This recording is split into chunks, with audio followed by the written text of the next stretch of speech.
Hi,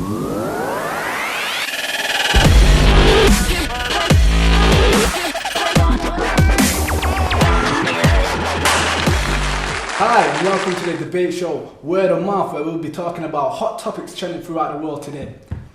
These are as follows: is homosexuality a choice?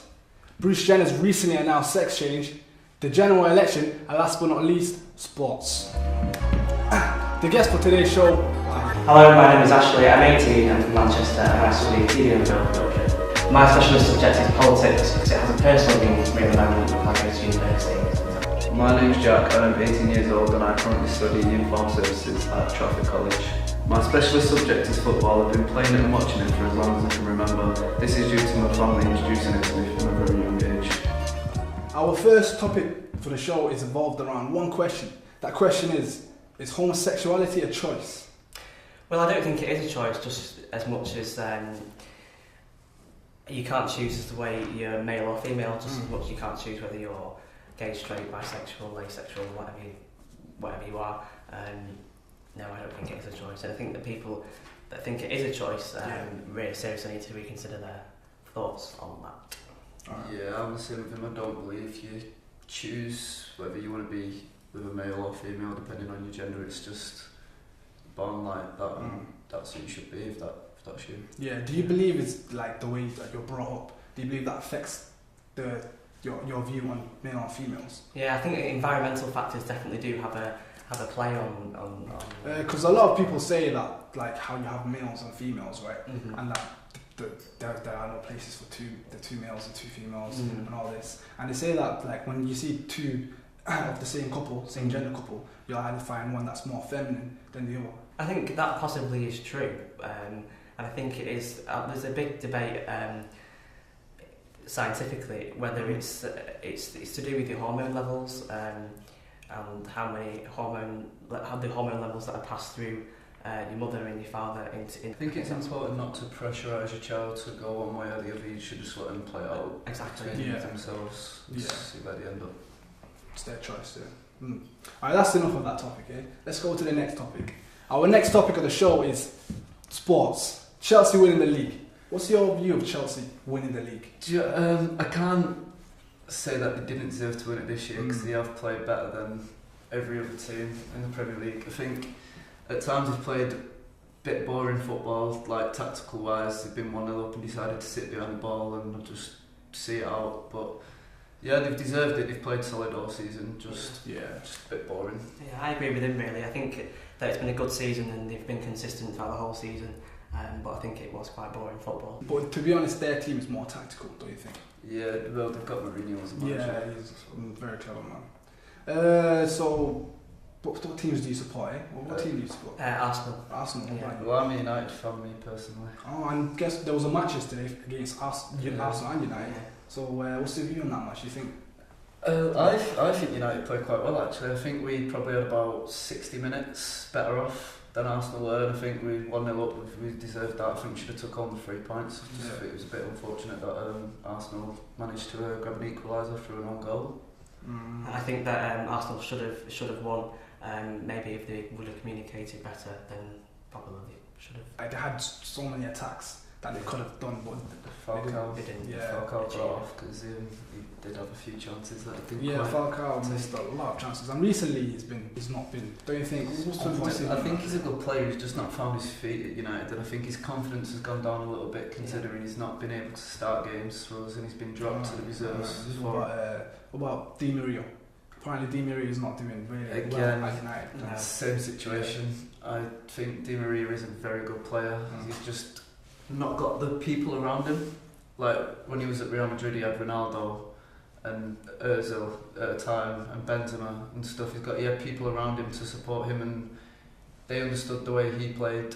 Whereas he's come to United and he's not that many big name players as he was at Real Madrid, and he's just not been able to get accustomed to the new squad.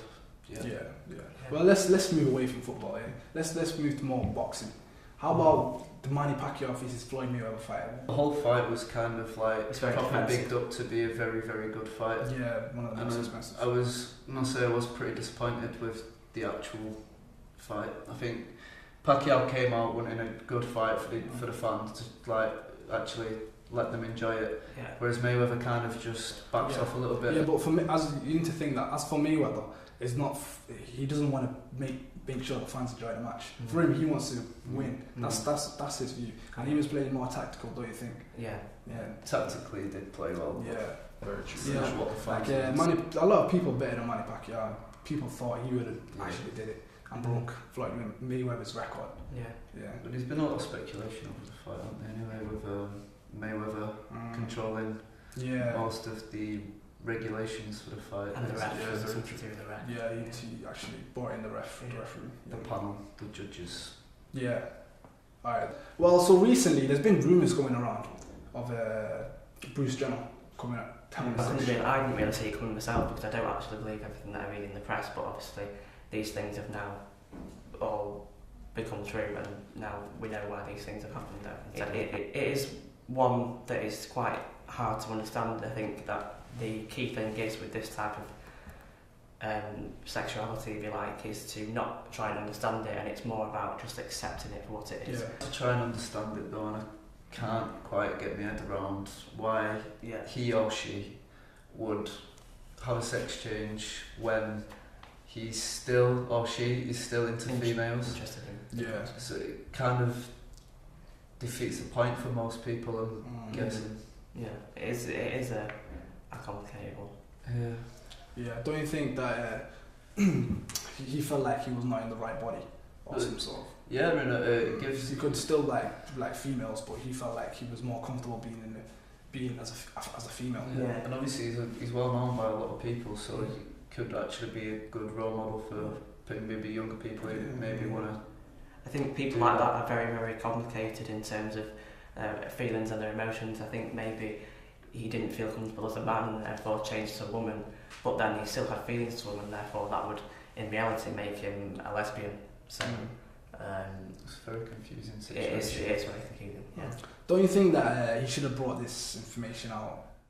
Because he was an athlete and he's been brought up with this sort of like masculine persona what have you. Then he probably, and because of the time as well, don't forget, it's not like now where it's people are openly coming out left, right and centre. It was like the 70s, the 80s, the 60s possibly. And it was quite hard back then to sort of talk about those things very openly without a lot of people having quite strong feelings of hatred towards it. So election day, many different parties, many different promises, and now the election day is over, and we all know who actually won the election, right? Yeah, Conservatives. Yeah. So what's your view of them winning the election? I personally don't think they should have won at all. I think in the past 5 years that they've been in Parliament, they've said that they were going to do a lot of things, exactly like you said, do a lot of promises, make a lot of promises, which they haven't actually fulfilled. And I think that they've destroyed the NHS and they've made too many cuts to working class people, and I think that is affecting working class people quite considerably, and I think it's going to get worse over the coming months, 5 years. I agree, I'm a Labour supporter myself. I don't really like the Conservatives. I think they kind of don't look at working class people, whereas Labour do. So for me, it would have been more beneficial to have Labour in power. Conservatives are actually they're bringing out policies right now, and one of them is the fact that they're moving the school time up from 6 hours to 9 hours. So what's your views on that? I think it could possibly have quite a detrimental effect on the way that young people learn, because I think the normal school day is 6 hours long, and I think even that in itself is quite a lot of information to take in that amount of time. Maybe if it was longer and there's more teaching hours and stuff like that, then obviously there's going to be even more information for people to take in. I think that might just make people maybe who have learning difficulties or things like that not be able to cope with a level of intellectual knowledge going into them. I think people need time to rest and then go back into it. If they prolong it, the likeliness is they're not going to be able to actually keep in mind what has actually been told, what they've actually been taught during lesson. They're not going to be able to keep it in there. It's just going to be in one ear out the other, because nobody at that age has got an attention span long enough to sit through 9 hours of school. But then again, we have got to compete with all the other countries, such as like Hong Kong and China and all those countries who have massively high educational standards, we have got to compete with that. So I think it's, for David Cameron, it's finding a balance, whether necessarily increasing the amount of hours kids spend in school is going to be a good thing or a bad thing. Well, that's still for a debate, isn't it? Yeah. So you two are Labour supporters, right? So what do you think about Ed Miliband as a leader? I think it's hard because me personally, I'm a Labour supporter and I don't think he's a suitable leader. I don't think people can take him seriously, for one, and I think people just kind of don't like him for no particular reason, and that like kind of just puts him off. I think David Cameron and the rest of the parties are more brash and more aggressive and more insulting towards the other parties, whereas Ed Miliband's more laid back, and maybe people take that as him being sort of soft and not being able to fulfil these policies. But I think if he was in Parliament, then he could fulfil these policies.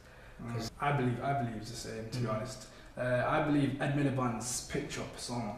I believe he had a very, like, as you said, most of the people did not vote for him because just because the way he is. Like they didn't even think about the policies. They just thought, I don't want to vote for, I don't want Ed Miliband to be the next prime minister. I'm not having that. And that really made a big difference. Like, I was very surprised when after election day when we found out the results, the difference between the seats with Conservatives and Labour was like, it was a massive difference, and I was very surprised with that. I think a big part in that is probably the SNP coming more into power. A lot of the people from Scotland who used to vote for Labour are now voting for the SNP instead, and that's obviously took away Labour's votes and made it quite. Thank you guys. Well, that's it for this wonderful show. However, you can follow us on Twitter, Word of Mouth, and like us on Facebook, and we'll keep you up to date with the upcoming features and events. Thank you, and good night.